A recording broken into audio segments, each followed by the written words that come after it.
నమస్తే అన్న, అందరికీ నమస్కారం.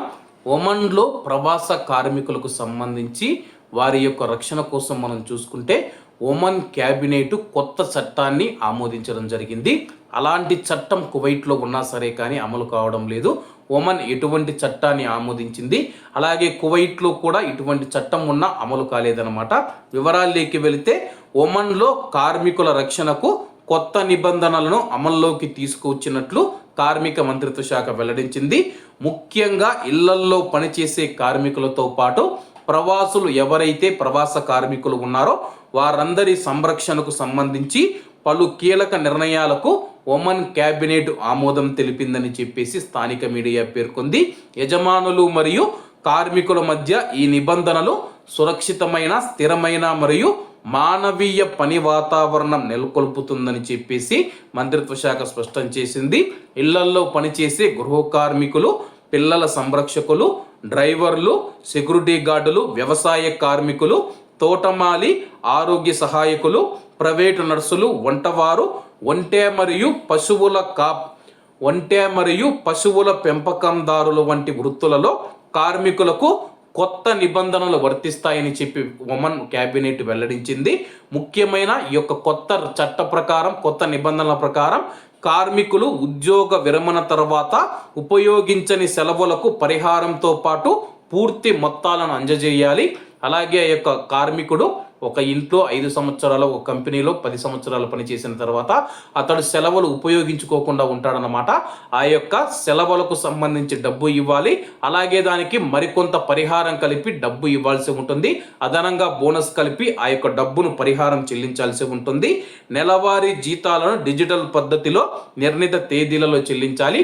ప్రస్తుతం మనం చూసుకుంటే కువైట్ కానీ గల్ఫ్ దేశాలలో ముఖ్యంగా మనం చూసుకుంటే జీతాల సమస్య ఎక్కువగా ఉంది. కొంతమంది 2 నెలలు, 3 నెలలు, 6 నెలలైన జీతాలు ఇవ్వరన్నమాట.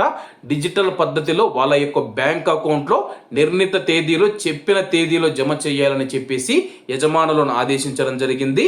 అలాగే తగిన వసతి కల్పించాలి. ఎవరైనా సరే కానీ ఏ రూము పడితే ఆ రూము, రేకుల షెడ్డు కానీ శబరాలు అయితే నిర్మిస్తూ ఉంటారో అటువంటివి కాకుండా తగిన వసతి అయితే వాళ్ళకు కల్పించాల్సి ఉంటుంది. అలాగే మనం చూసుకుంటే ఆరోగ్య సంరక్షణ మరియు సరైన భోజనాన్ని ప్రవాస కార్మికులకు యజమానులు అందించాలి. ఒప్పందాలకు విరుద్ధంగా కార్మికులతో బలవంతంగా పని చేయించుకోకూడదని చెప్పేసి ఒమన్ క్యాబినెట్ తన యొక్క ఉత్తర్వులలో స్పష్టం చేసింది. అంతర్జాతీయ ప్రమాణాల మేరకు కార్మికుల రక్షణకు ఈ నిబంధనలు జారీ చేసినట్లు మంత్రిత్వ శాఖ వెల్లడించింది. ప్రస్తుతం ఇదే రూలు మనం చూసుకుంటే కువైట్లో ఉన్నా సరే కానీ కువైట్లోని కొంతమంది యజమానులు ఎవరైతే ఉన్నారో వాళ్ళైతే దాన్ని అమలు చేయడం లేదనమాట. మరి దీనికి సంబంధించి అన్ని రూల్స్ కువైట్లో కూడా ఉన్నాయి. 2015లోనే ఇటువంటి రూల్స్ అయితే కువైట్ ప్రభుత్వం తీసుకొని రావడం జరిగిందనమాట. అలాగే ముఖ్యంగా సెలవులకు సంబంధించి ఏదైతే ఉందో ఆ యొక్క సెలవులకు సంబంధించింది తప్పితే మిగతా అన్ని రూళ్ళు కువైట్లో ఉన్నాయన్నమాట.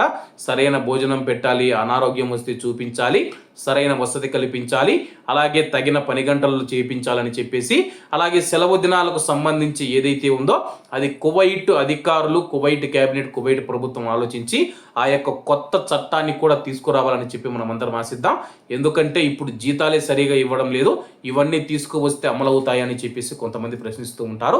చట్టం అనేది ఉంటే ప్రశ్నించే హక్కు మన దగ్గర ఉంటుందన్న.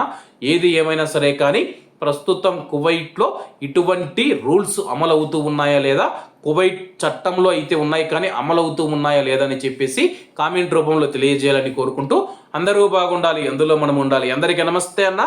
జై హింద్.